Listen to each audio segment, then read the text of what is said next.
On poursuit ce Lexi Inside, on va parler du cadre juridique des fake news et des responsabilités avec mon invitée Julie Jacob, fondatrice du cabinet Jacob Avocat. Julie Jacob, bonjour. Bonjour. Alors on va parler des fake news qui posent des défis majeurs en matière de régulation, de responsabilité, de liberté d'expression. On va parler de tout ça ensemble, mais tout d'abord, quel est le cadre juridique des fake news ? Alors, le cadre juridique, il est assez ancien. On n'a pas vraiment de texte qui est vraiment très novateur, si ce n'est la loi Sren et le DSA. Mais ça remonte à 1994, puisqu'on a la loi 1881 qui a été complétée et qui parle de fake news, c'est-à-dire une information qui est publiée de mauvaise foi et qui trouble la paix publique. Donc ça, c'est la loi de base qui a été enrichie avec la loi Sren et puis avec le DSA qui impose aux plateformes des obligations de transparence et des luttes contre les informations trompeuses ou mensongères. Alors comment se fait l'articulation entre la loi française et le DSA ? Je dirais que le DSA vient être implémenté en France avec notre loi nationale. On a donc tous les outils pour agir et on voit qu'on a des décisions qui commencent à tomber, aussi bien pour de l'information classique que pour les sujets autour de l'IA, parce que l'IA alimente aussi beaucoup de fausses informations, que les informations numériques en ligne, avec également les deepfakes, l'image qui est modifiée, la voix, qui fait qu'il peut y avoir des informations trompeuses assez graves. Et en plus, ça se diffuse à grande échelle avec les réseaux sociaux, donc c'est vraiment un vrai fléau. Quelles sont les obligations des plateformes justement pour modérer ces contenus, ces fausses informations ? Les plateformes, elles ont une obligation de modération assez forte. Il y a des boutons de signalement qui ne sont pas toujours efficaces, malheureusement. Il y a normalement une modération qui est déjà algorithmique, mais normalement qui devrait être contrôlée. Donc, il y a la nécessité de retirer les contenus qui sont illicites. Et c'est là où on voit que la notion de fake news, elle est aux confins d'autres infractions. Ça peut être de la diffamation. On parle en ce moment beaucoup du cas de Brigitte Macron, dont on parle qu'elle serait un homme. Ça, c'est une fake news qui est diffusée, qui a pris un essor mondial énorme, qui est en vérité diffamatoire. Et il y a une obligation de retirer les contenus. Ça existe en période également électorale, avec un focus plus fort sur les sujets des scrutins, quand une information peut influer sur un vote, où là, le référé fake news peut être lancé pour faire retirer une vidéo, une information fausse. Et aujourd'hui, pour vous, le dispositif, il est satisfaisant quant à la modération de ces contenus ?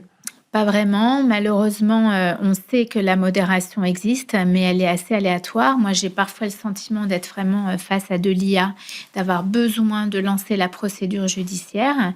Mais il y a quand même Pharos qui existe, qui est normalement de plus en plus staffé. Qui permet de signaler des comportements justement de fausses news. Voilà, exactement. Et puis les référés qui aujourd'hui sont plus efficaces, des magistrats qui sont spécialisés, un pôle cyber au niveau pénal qui est très spécialisé sur ces infractions et qui permet heureusement d'avoir des outils pour lutter contre ces deepfakes ou ces fake news qui peuvent être assez graves. On a parlé des plateformes, mais si on se concentre maintenant sur les auteurs de fake news, qu'est-ce qu'ils risquent ? Quelles sont les sanctions ? Alors aujourd'hui, il y a des sanctions qui sont financières, jusqu'à 45 000 € d'amende, des peines de prison, jusqu'à 2 ans de prison. C'est vrai qu'aujourd'hui, il faut que les tribunaux soient sévères.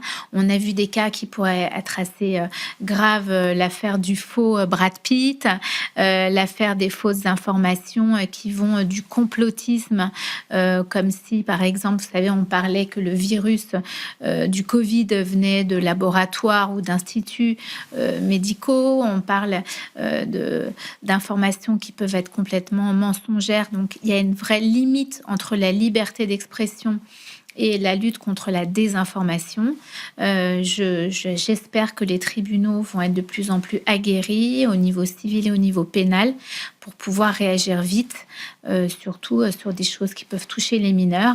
Et on l'a vu avec une vraie prise de conscience avec TikTok et avec d'autres plateformes qui sont aujourd'hui, grâce à notre ministre Clara Chapaz, étaient vraiment alertées sur les risques, notamment sur les mineurs. Et pour vous, les tribunaux, comment ils réagissent par rapport justement à ces fake news? Est-ce qu'ils sont plutôt sévères ou ils protègent plutôt la liberté d'expression ou au contraire, ils vont faire attention à justement sanctionner ces fake news? Non, les tribunaux commencent à être parfaitement conscients des enjeux.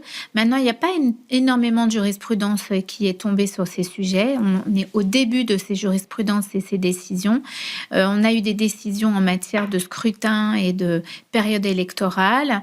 On a eu des décisions sur la protection des mineurs, mais je dirais qu'aujourd'hui, on est en train d'attendre les nouvelles décisions de justice qui vont arriver et je pense que la prise de conscience est désormais acquise.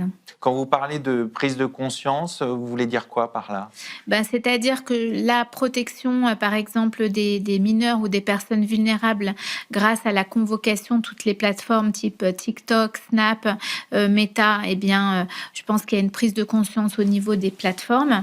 Et il faudra également que ça infuse chez les moteurs d'IA, parce que je vois aujourd'hui qu'il y a de plus en plus de fake news dans l'IA. Il faut savoir que l'IA, elle est alimentée, elle est feedée par de l'information et elle peut être nourrie par de l'information fausse. Oui, donc, si elle est diffusée massivement sur les réseaux, ça va dans l'IA et donc ça se répand encore plus. Exactement. Donc, tout dépend de l'IA qu'on utilise, de sa modération et du respect par le moteur d'IA de la réglementation européenne telle que le DSA. C'est pourquoi il est préférable d'utiliser des IA qui ont une compliance européenne sur ces sujets, notamment de modération, de vie privée, de compliance RGPD, etc. Donc pour vous aujourd'hui, le vrai sujet, ce sont les moteurs d'IA?